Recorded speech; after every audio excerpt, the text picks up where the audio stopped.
أعوذ بالله من الشيطان الرجيم. بسم الله الرحمن الرحيم. وإذا حضر القسمة أولو القربى واليتامى والمساكين فارزقوهم منه وقولوا لهم قولا معروفا وليخشى الذين لو تركوا من خلفهم ذرية ضعافا خافوا عليهم فليتقوا الله وليقولوا قولا سديدا.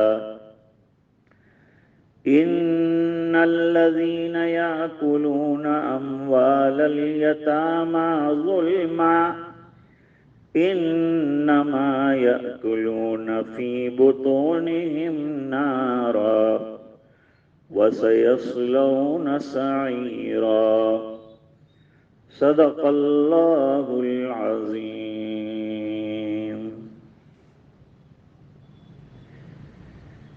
سورہ نساء میں عورتوں کے سلسلے کے یتیموں کے حقوق کے بارے میں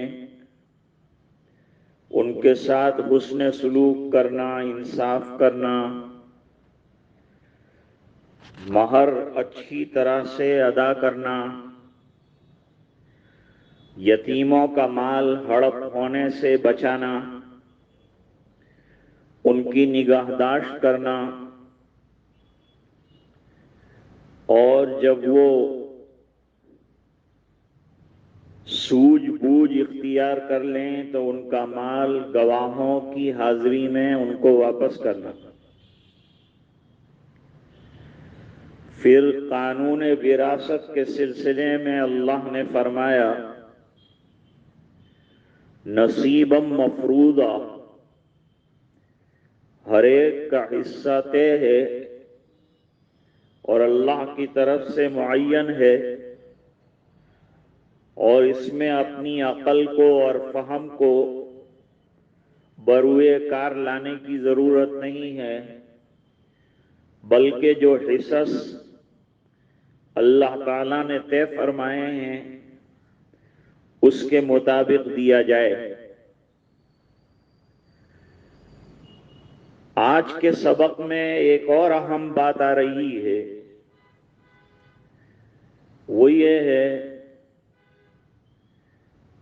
کہ غیر وارث اقربا اور دیگر غربا اور مساکین سے اچھا سلوک کرنے کا حکم دیا.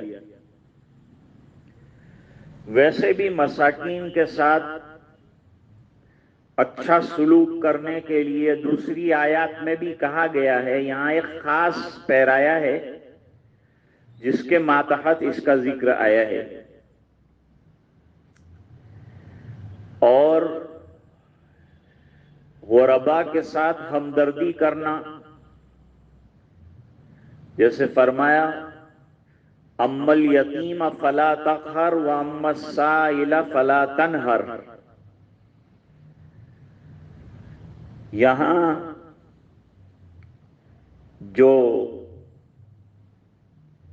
وارث نہیں ہیں لیکن اقارب میں سے ہیں، اعزہ میں سے ہیں، غریب ہیں،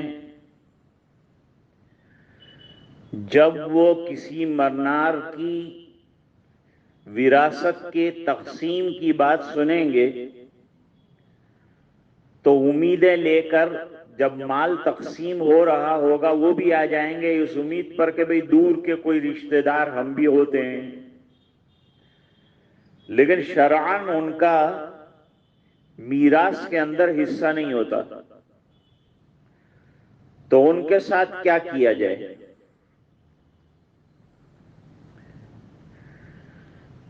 یہ وراثت کی تقسیم کے موقع پر اگر قرابت دار آ جائیں، عزیز قریب،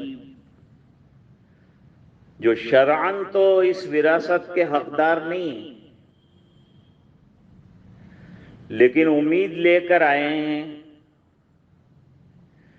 کہ بھئی بڑا ورثہ تقسیم ہو رہا، چلو ہم بھی پہنچ جائیں، شاید ہمارا بھی کوئی حصہ نکل آئے۔ تو اللہ تعالیٰ فرماتے ہیں فَارْزُقُوهُم مِّنْهُ، کہ اس میں سے یعنی وراثت کا جو مال ہے اس میں سے حاضر شدہ غیر وارثوں کو اور غریبوں کو اور قرابت داروں کو بھی کچھ کھلا پلا دو، یعنی کچھ حصہ ان کو بھی دو۔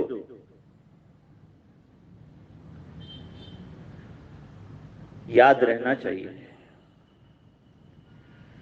کہ یہ حکم مشترک مال میں سے کھلانے پلانے کا نہیں ہے، بلکہ یہ خطاب ان بالغ اور حاضر وارثوں سے ہے جو وراثت کا مال حاصل کریں اور انہوں نے اپنا حصہ وصول کر لیا، اس کے بعد ان کے لیے یہ حکم ہے کہ وہ اپنے حصے میں سے غیر وارث اقربا یا غریب غربا کو بھی کچھ دے دیں۔ یہ حکم نابالغ وارثوں کے لیے نہیں ہے، کیونکہ سن بلوغت تک انہیں اپنے مال میں تصرف کا حق حاصل نہیں۔ غیر حاضر وارثان کے حصے سے کوئی دوسرے حصے دار کو کوئی چیز ادا نہیں کر سکتے، کیونکہ اصل حصے دار ہی کا حق ہے، لہذا یہ حکم حاضر اور بالغ وارثان کے لیے ہے۔ بعض مفسرین کی رائے یہ ہے کہ یہ حکم ابتدا میں اس وقت تک کے لیے تھا جب تک وراثت کے مفصل احکام نازل نہیں ہوئے تھے۔ جب یہ احکام نازل ہو گئے، وراثت کے حصے اللہ نے مقرر فرما دیے، تو پھر یہ حکم منسوخ ہو گیا۔ امام بیضاوی رحمت اللہ علیہ اور دوسرے مفسرین فرماتے ہیں، عبداللہ ابن عباس رضی اللہ تعالی عنہما کی روایت کو سامنے رکھ کر، جو بخاری شریف میں بھی موجود ہے، کہ یہ حکم بطور استحباب اب بھی موجود ہے، منسوخ نہیں ہوا ہے۔ اگرچہ یہ دینا فرض اور واجب تو نہیں ہے، لہذا اگر تقسیم وراثت کے وقت ایسے لوگ آ جائیں تو انہیں دے دینا مستحب ہوگا۔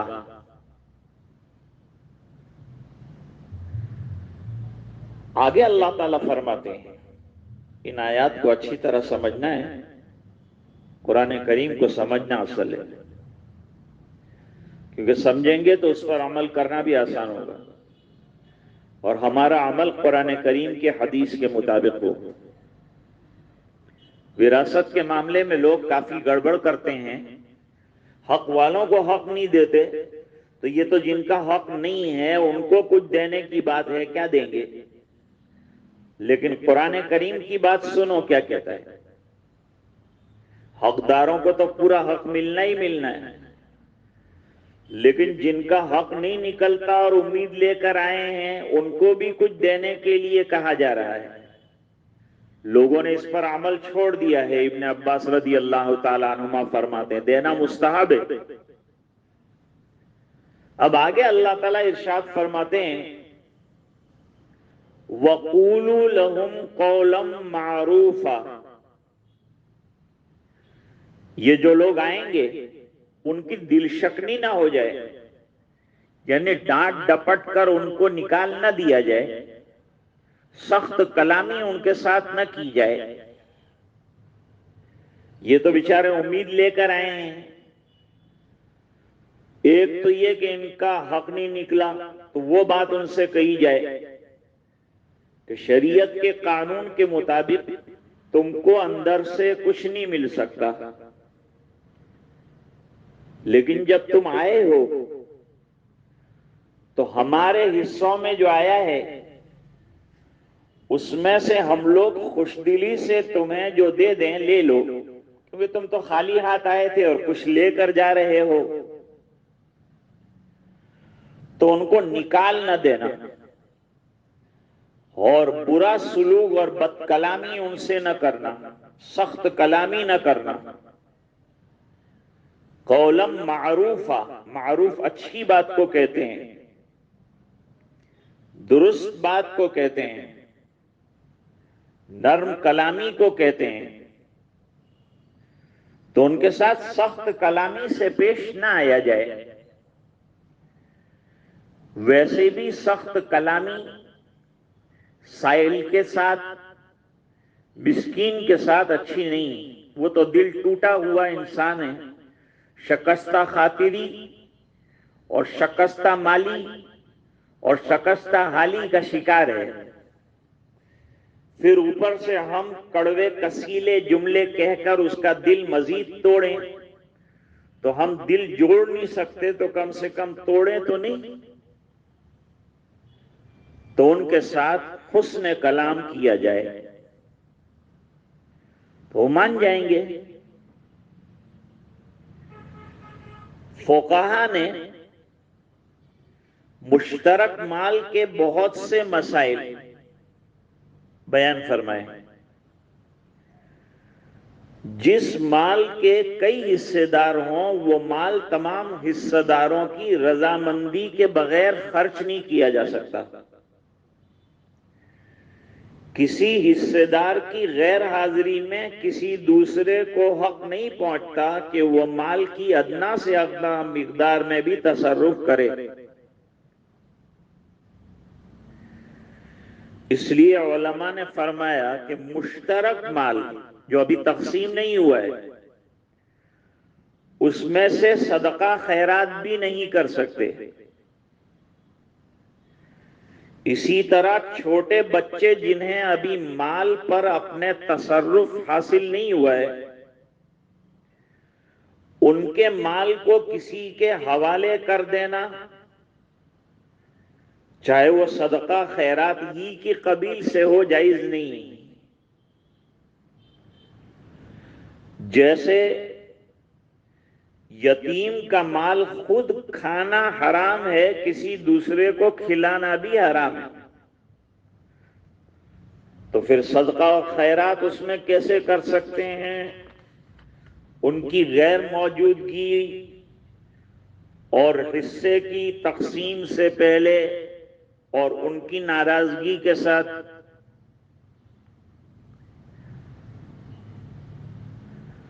اور جو رسمیں مرنار کے مال میں سے اس کی موت کے بعد،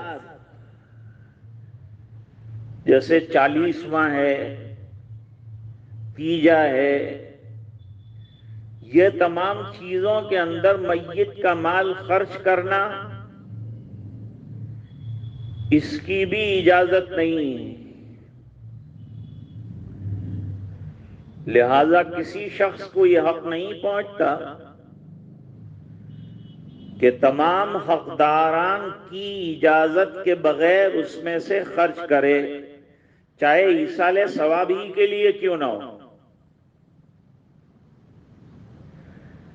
البتہ بالغ وارثان اپنے حصے کا سارا مال بھی صدقہ خیرات کر دیں تو درست ہوگا۔ مفسرین نے بہت تفصیل کے ساتھ لکھا کہ میت کا کفن دفن تو اس کے ترکے سے ہو سکتا ہے،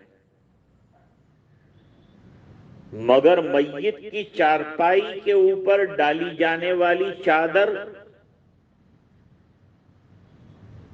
ترکے سے نہیں خریدی جا سکتی، کیونکہ یہ کفن کا حصہ نہیں ہے۔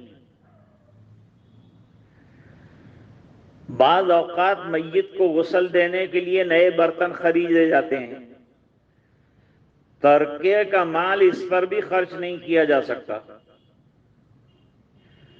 کیونکہ ترکے کا مال تمام وارثان کا مشترک حق ہے۔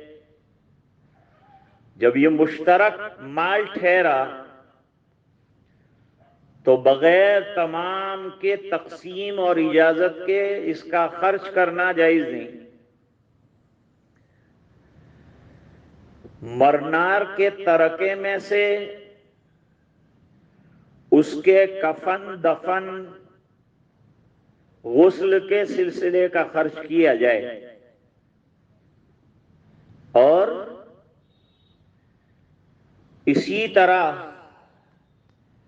میت کا جو قرضہ ہے وہ ادا کیا جائے۔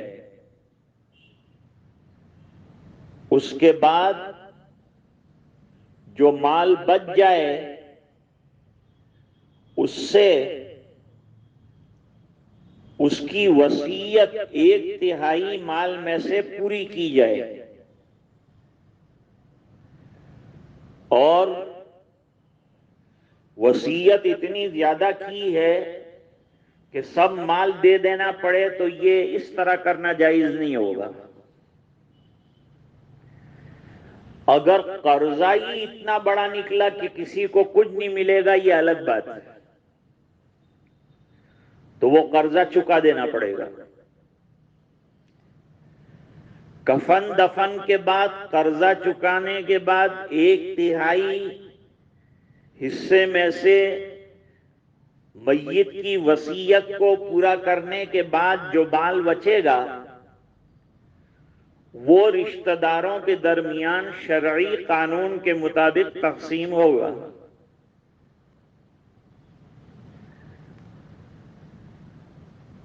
یتیم بچوں کی حقوق کی حفاظت اور ان کی ساتھ خیر خواہی کے سلسلے میں اللہ تعالیٰ نے فرمایا کہ غور کرو غور۔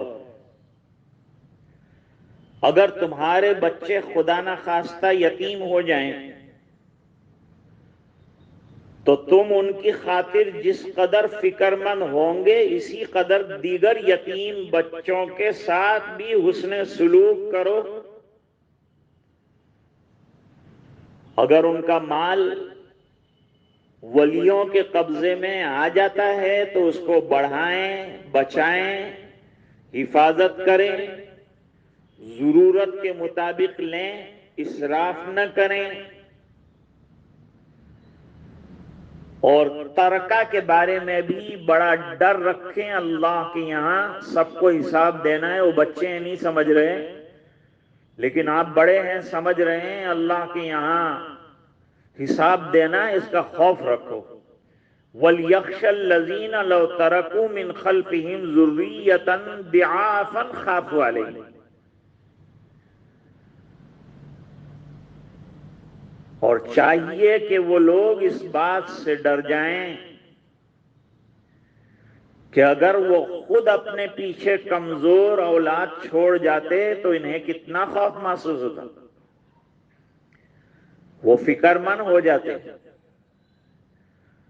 ان کے بعد ان کے بچوں کے ساتھ لوگ کیسا سلوک کریں گے یہ فکر میں پڑ جاتے جاتے جاتے۔ یہی بات اللہ تعالیٰ سمجھا رہے ہیں کہ جو چیز تم اپنے لیے پسند کرتے ہو وہی دوسروں کے لیے پسند کرو۔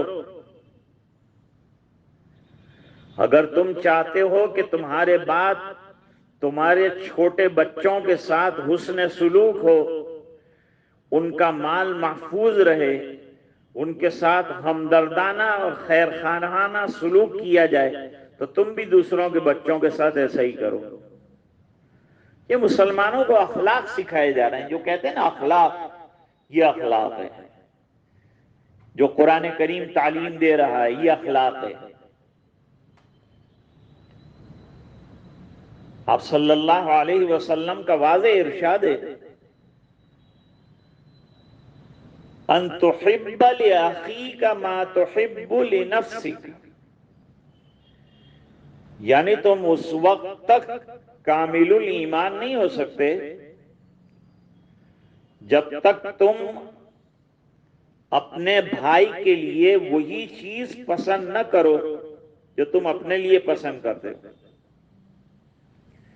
جس کی مثال میں نے اوپر سمجھائی آپ کو، کہ فرض کرو کہ ہم دنیا سے جا رہے ہیں اور ہمارے بچے یتیم ہیں، تو ہم کو کتنی فکر ہوگی ان کے مال محفوظ کرنے کی، ان کے ساتھ کوئی بدسلوکی نہ کرے، کوئی بڑا رہا نہیں، اب ولی کے ہاتھ سپرد کرنا ہے تو کتنی فکر رہے گی۔ اس طرح ہم کو دوسرے یتیم اور ضرورت مندوں کے بارے میں بھی فکر مند رہنا چاہیے، دوسروں کا غم اور دوسروں کا درد اور اس کی کسک دل میں محسوس کرنا چاہیے۔ اسی لیے تو بچوں کو بھی محروم نہیں کیا، غریب رشتہ داروں کو بھی محروم کرنے کی بات کی، اور صرف مالدار ورثہ تقسیم کریں اور غریب حقدار ہونے کے باوجود محروم رہ جائے، یہ بھی نہ کریں۔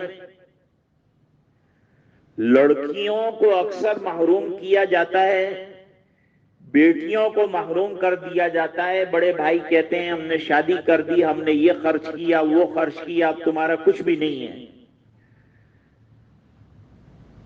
اور سامنے سے ان سے کہلواتے ہیں کہ مکان میں سے تو کچھ نہیں لے گی ہے نا تو، اور دکان میں سے بھی تو نہیں مانگے گی، تو خوشحال ہے، تجھے کوئی ضرورت بھی نہیں ہے تو معاف کر دے گی نا۔ ایسا نہیں، اس کا پورا پورا حق، چاہے وہ کتنی بھی مالدار ہو یا غریب ہو، اس کے سامنے رکھنا چاہیے، اور انصاف کے ساتھ اس کو پورا پورا ایک ایک پیسہ دے دینا چاہیے، پھر اس کی مرضی وہ جو کرنا چاہے کرے۔ لیکن شرما شرمی جو ہے لڑکیوں سے، بیٹیوں سے، بہنوں سے قبول کروا لیا جاتا ہے، اور پھر مرد لوگ آپس میں وہ مال تقسیم کر لیتے ہیں۔ وہ خواتین بے بس ہوتی ہیں، بیچاری کچھ کر نہیں سکتی۔ غرض اپنے بچوں کی طرف دھیان کر کے دوسرے یتیم اور بے کس بچوں کا خیال کرو۔ اسلام کی تعلیمات کی خوبصورتیاں دیکھیے، حسن اعتدال اور انصاف دیکھیے، اور یہاں اللہ کا ڈر اگر آدمی کے اندر ہے اور مرضی رب کا خیال ہے تو لوگوں کی آنکھ میں دھول ڈال سکتا ہے، باتیں بنا سکتا ہے، لیکن اللہ کے دربار میں نہیں چلے گا۔ اور تقوی یہی تو ہے کہ کل مر کر اللہ کو جواب دینا ہے، ہمیں ایک ایک پائی کا چاہے لوگ حساب نہ مانگیں، اللہ کو تو حساب دینا ہے، تو اس کو کیا منہ دکھائیں گے؟ تو جس کے اندر تقوی ہوگا وہ حقوق کی ادائیگی میں پیچھے نہیں رہے گا، پوری طرح سے حقوق کو بجا لائے گا، کیونکہ تقوی کا عنصر اس میں موجود ہے۔ اور خدا کا خوف نہیں ہے تو پھر ظلم و ستم کرے گا، مال ہڑپ کر لے گا، یتیموں کو محروم کر ڈالے گا، کون پوچھنے والا ہے؟ لیکن اللہ کا ڈر رکھنے والا یہ سوچے گا کہ نہیں، پوچھنے والے اللہ ہیں، یہ مال بھی اللہ کا دیا ہوا ہے، مجھے مفت میں ملا، میں نے تو کوئی محنت اس پر کی نہیں، مرنار مر گیا اور شرعاً میرا حصہ نکل آیا، تو شرعاً جن جن لوگوں کا حصہ نکلتا ہے، چاہے وہ 4 آنے ہوں اور 8 آنے ہوں، اس کو پورا کے پورا دینا چاہیے۔ قل منہ او کسر، چاہے قلیل ہو چاہے کثیر ہو، حساب سب کا ہوگا، پائی پائی کا ہوگا۔ آگے اللہ تعالیٰ نے حرام مال استعمال کرنے والوں کی وعید اور سزا بیان کی اور فرمایا ان الذین یاکلون اموال الیتامی ظلما، یتیم کی کفالت کرنے کے بڑے فضائل آئے ہیں۔ حضور صلی اللہ علیہ وسلم نے فرمایا انا وکافل الیتیم کہاتین، شہادت کی انگلی اور اس کے پڑوس والی انگلی جوڑ کر حضور نے فرمایا کہ یتیم کی کفالت کرنے والا کوئی حق نہیں نکلتا، پھر بھی یتیم کے سر پہ ہاتھ رکھا اور اس کی خدمت کی اور اس کی پرورش کی تو اس کا بھی بڑا درجہ ہے، اور ولی بنا ہے، اس کے مال کا متولی بنا ہے، ذمہ دار بنا ہے، تب تو بہت زیادہ اس کا خیال رکھنا پڑے گا۔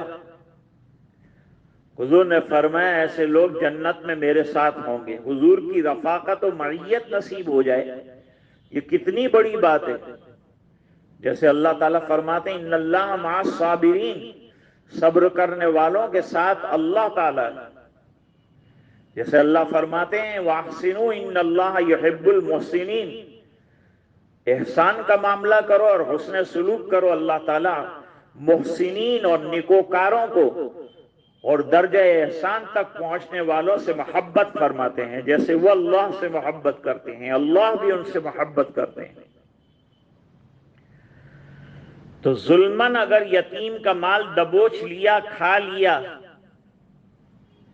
کاروبار کر رہے ہیں وزن میں برابر نہیں دیا، تول ناپ کے اندر کمی کی تو ویل للمطففین، تو نہ دین کے کوئی معاملے میں کمی کرو، نہ کاروبار کے اندر تول میں ناپ میں کمی کرو، نہ دھوکہ دہی کرو، نہ خیانت کرو، اللہ تعالیٰ برکتیں عطا فرمائیں گے دنیا میں بھی آخرت میں بھی۔ یتیموں کا مال اپنے ساتھ ملا کر اس طرح گڑبڑ نہ کر دو کہ جس کی وجہ سے اس کا مال کتنا تھا یہی پتہ نہ چل سکے، اور کوئی حساب کتاب بھی نہ ہو تو کیا دینا ہے کیا لینا ہے، بیچارے یتیم کو بڑے ہونے کے بعد یہ بھی پتہ نہ چلے، یہ بھی ایک طرح کا ظلم ہے، تو اس سے بھی اپنے آپ کو بچانا چاہیے۔ اور جو لوگ ایسا کر رہے ہیں کہ یتیموں کا مال ہڑپ کر رہے ہیں اور بے درے اڑا رہے ہیں، یا ان کو یتیموں کے مال کا جیسے یتیم خانوں کے اندر ہوتا ہے ذمہ دار بنایا جاتا ہے، غدربوتیاں بہت سی ہو جاتی ہیں، خیانتیں ہو جاتی ہیں، بیچارے یتیموں کو پتہ نہیں چلتا کون کون انہیں مال دے رہا ہے، کون ان کے لیے کیا بیچ رہا ہے، تو وہ تو جو ذمہ دار ہے وہ پکڑ میں آئیں گے۔ اور وعید کتنی خطرناک بیان کی کہ یہ لوگ اپنے پیٹ میں آگ کے انگارے ڈال رہے ہیں، آگ بھر رہے ہیں اپنے پیٹ کے اندر۔ کوئی انگارہ اپنے پیٹ میں ڈالتا ہے؟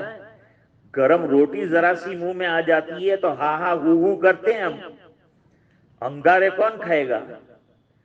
یہ جہنم کے انگارے بھرنا ہے، یتیم کے مال کو ظلمن کھانا، اور ظلمن کھانے کی کئی قسم میں نے آپ کے سامنے ذکر کی ہے۔ ان کا حساب پورا رکھا جائے، صاف ستھرا رکھا جائے، اللہ کے یہاں جواب دہی کا پورا ڈر رکھا جائے، اور ان کے مال کا حساب رکھا جائے، اور یہ بھی کہ ان کا مال ضائع ہونے سے بچایا جائے۔ زیادہ خرچ کر ڈالنا تاکہ اس کے ہاتھ میں بڑے ہونے کے بعد مال ہی نہ آئے، یہ بھی اچھا نہیں ہے، بلکہ ان کا مال محفوظ رہے، بڑھ جائے، اضافہ ہو، اور وہ اپنے پیروں پر کھڑے ہونے کے لائق ہو جائے۔ اتنا مال اللہ تعالیٰ نے چھڑوایا ہے ان کے ماں باپ کے ذریعے سے، تو خیال رکھنا چاہیے۔ ہو سکتا ہے کہ کبھی کم مال ہو تو کم کی بھی نگرانی کرنی چاہیے، زیادہ ہو تو زیادہ کی نگرانی بھی کرنی چاہیے، اس کے مسائل گزشتہ بیان ہوئے ہیں۔ اس لیے بچے یتیم ہو کر در بدر کی ٹھوکریں نہ کھائیں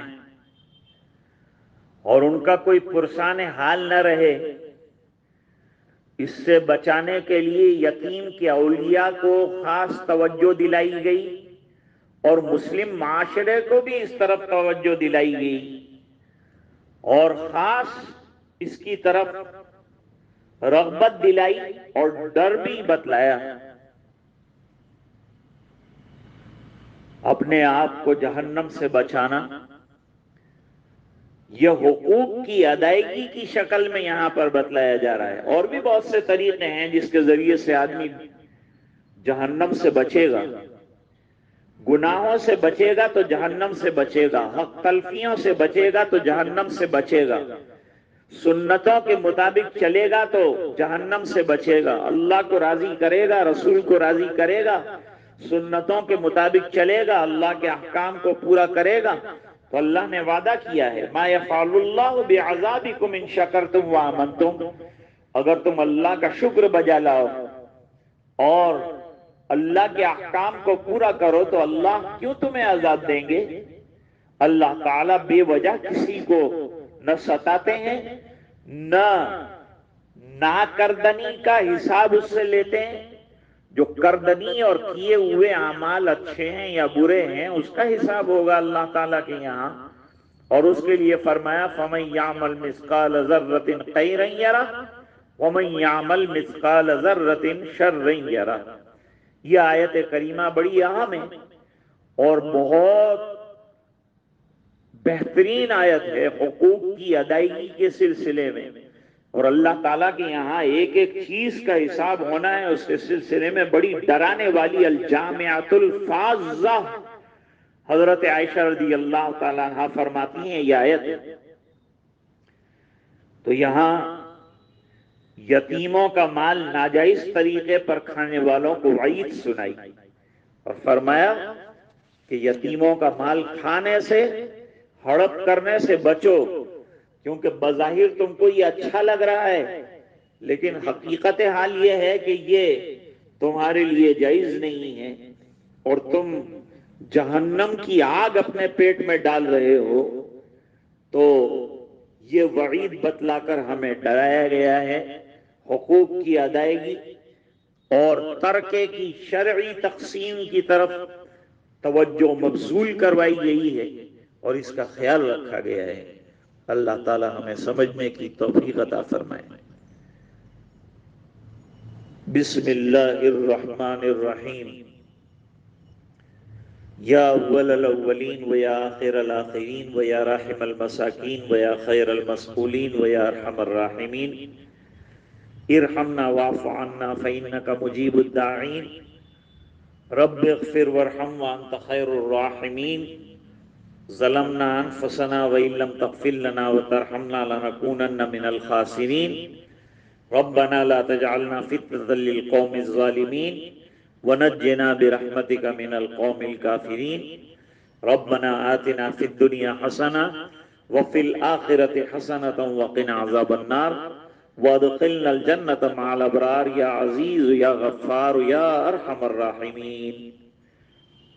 اللهم زدنا ولا تنقصنا واكرمنا ولا تهنا واسرنا ولا تسر علينا اللهم آتنا ولا تحرمنا اللهم احفظنا من كل بلاء الدنيا وعذاب القبر وعذاب الآخرة اللهم وفقنا لما تحب وترضى عدد ما تحب وترضى من القول والعمل والنية والغدى إنك على كل شيء قدير.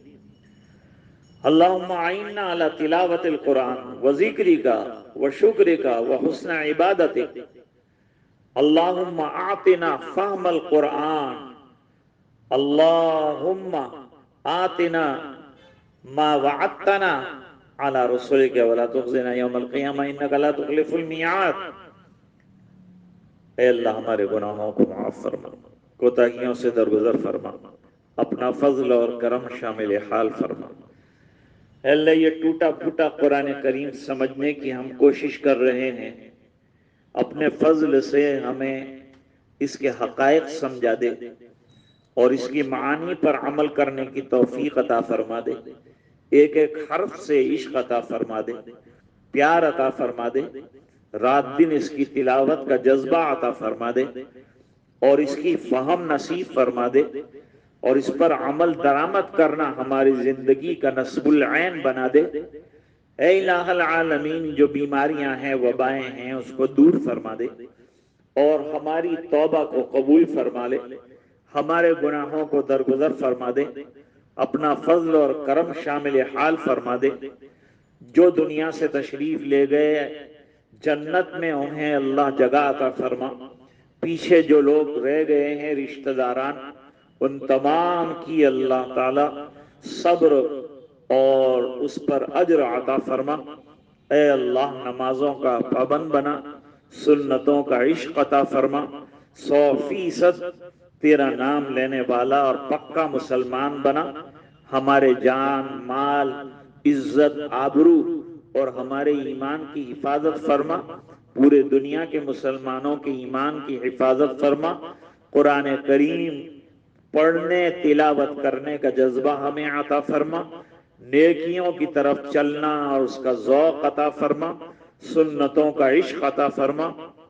اے اللہ ہماری یہ دعائیں اپنے فضل و کرم حبیب پاک صلی اللہ علیہ وسلم کی برکت سے قبول فرما برحمتک یا ارحم الراحمین۔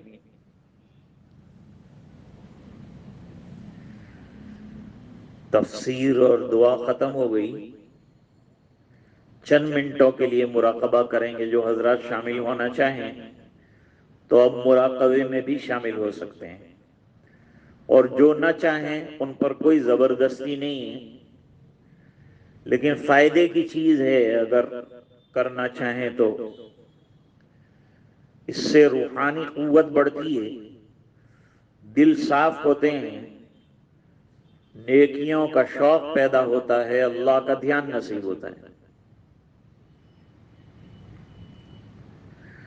آنکھیں بند ہو، سر کو دل کی طرف ذرا سا جھکایا جائے اور ایک تصور رکھا جائے کہ اللہ کی رحمت برس رہی ہے اور ہمارے دلوں پر اترتی جا رہی ہے، اور ہمارے دل اللہ اللہ اللہ کر رہے ہیں۔ اس تصور کو غالب کیا جائے، دوسرے تمام تصورات سے دل دماغ کو خالی کر لیا جائے۔ اب مراقبہ فرمائیں۔ اے خفتہ دل بیدار شو، بیدار شو، بیدار شو، در ذکر حق مشغول شو، مشغول شو، مشغول شو۔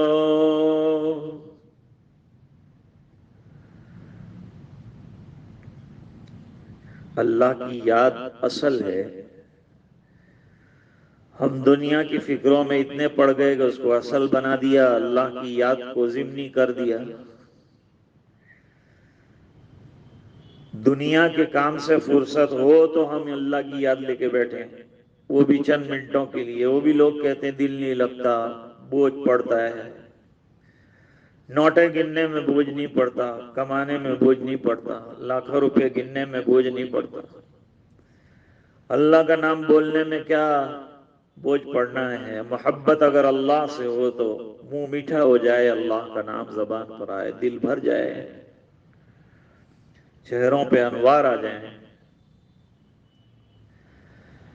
عزیز و دوستو یارو یہ دنیا دار فانی ہے، اس کا تو ہم مشاہدہ کر رہے ہیں۔ اب دل اس سے مت لگاؤ تم لحد میں جا بنانی ہے،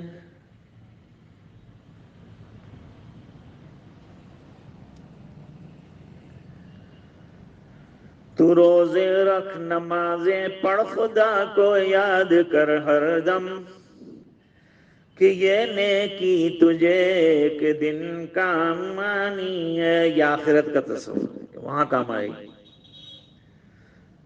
دنیا میں بھی ایک مہینہ تک کام کرتا ہے، اس کے اخیر میں سیلری ہاتھ میں آتی ہے۔ یہ دنیا کام کی جگہ ہے، یہاں کام کریں گے، آخرت میں سیلری اللہ تعالی جنت کی شکل میں، اپنی رضا کی شکل میں انشاءاللہ عطا فرمائیں گے۔ تو آیا بحر طاعت پھنسا لذات دنیا میں، عقل کھوئی گئی تیری یہ کیسی نادانی ہے۔ مقصد کو بھول جائے آدمی تو یہ نادانی ہے۔ اگر ہم کو کسی کام کے لیے بھیجا گیا، ہم گئے، دوسرے سب کام کیے اور جس کام کے لیے گئے تھے وہی نہیں کیا، یہ کتنی بڑی نادانی کہلائے گی۔ اگر سیٹ نے کام کے لیے بھیجا ہے کہ فلان کام کر کے آ جاؤ، وہ گیا اور وہاں جا کر دوسرے تیسرے سیٹ کے کام کیے اور اصل کام نہیں کیا تو سیٹ غصے ہو جائے گا کہ جس مقصد کے لیے بھیجا تھا وہ تو نے کیا نہیں۔ ہمارے کو مقصد بھیجنے کا دنیا میں عبادت ہے، طاعت ہے اللہ۔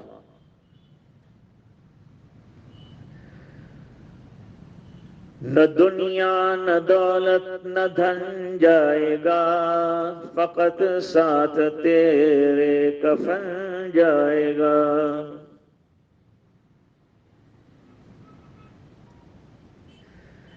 رنگ رلیوں پہ زمانے کی نہ جانا اے دل، یہ خزاں ہے جو بانداز بہار آئی ہے۔ یہ چمن بیرا بھی ہوگا یہ خبر بلبل کے دو، تاکہ اپنی زندگی کو سوچ کر قرباں کرے۔ جب مراقبہ کرے تو یہ سوچنا چاہیے کہ آج کہا گیا تو میں نے جسم کو پرسکون کر لیا، حرکت سے بعد رکھ لیا، آنکھیں بند کرنے کو کہا کر دیا، ایک دن بے اختیار ہو جاؤں گا، نہ ہاتھ ہلانے کا، نہ پیر ہلانے کا، نہ جسم ہلانے کا، نہ سر کھجانے کا اختیار رہے گا۔ لوگ جیسا چاہیں گے اٹھائیں گے، پٹائیں گے، الٹائیں گے، پلٹائیں گے، آنکھیں بھی بند کریں گے۔ ابھی سے اپنے آپ کو مردہ کر لو، یعنی اللہ کے سامنے اور اللہ کے احکام کے سامنے ڈال دو، اسی کا نام اسلام ہے۔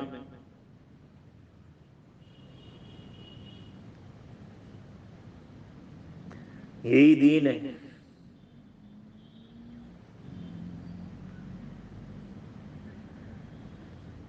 لا الہ الا اللہ وحدہ لا شریک لہ، لہ الملک ولہ الحمد وہو علی کل شیء قدیر۔ دعا فرمائیں۔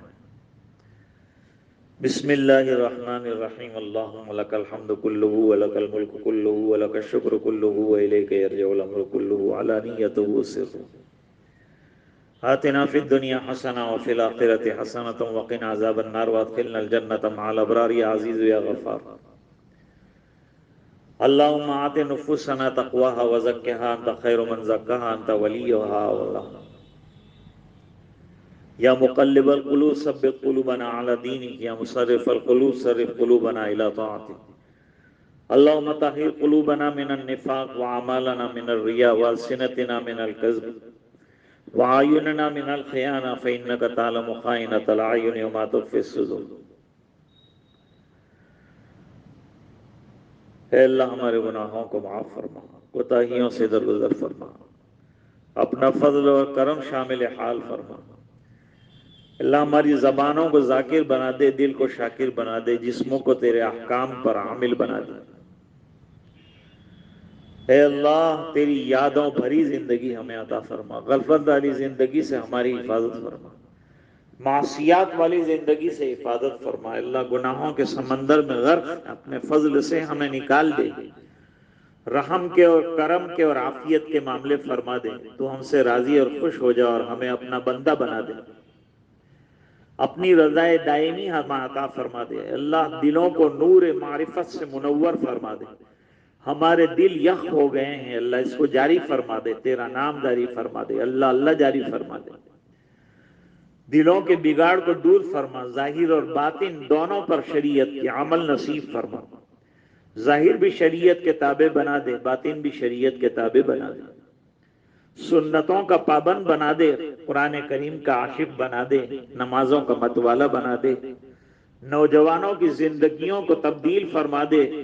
اے اللہ ان کو نیک بنا دے، دیندار بنا دے۔ اے اللہ 100% دین پر چلنے کا ہمیں ذوق شوق عطا فرما دے۔ ہمارے گناہوں کی وجہ سے ہماری گرفت نہ فرما، پکڑ نہ فرما۔ اے اللہ معافی کا، درگزر کا، عفو کا معاملہ فرما۔ اللہ بیماروں کو شفا عطا فرما، بے روزگاروں کو روزگار عطا فرما، اے اللہ جو گھر کے جھگڑے وغیرہ جن کے یہاں چل رہے ہیں اللہ اس کو ختم فرما، اندرونی بیرونی فتنوں سے اللہ حفاظت فرما، آسمانی زمینی ارضی سماوی آفات بلیات سے اللہ حفاظت فرما، اللہ ایمان پر دنیا سے جانے والوں کی مغفرت فرما، اے اللہ یہ دعائیں اپنے فضل و کرم حبیب پاک صلی اللہ علیہ وسلم کی برکت سے قبول فرما برحمتک یا ارحم الراحمین۔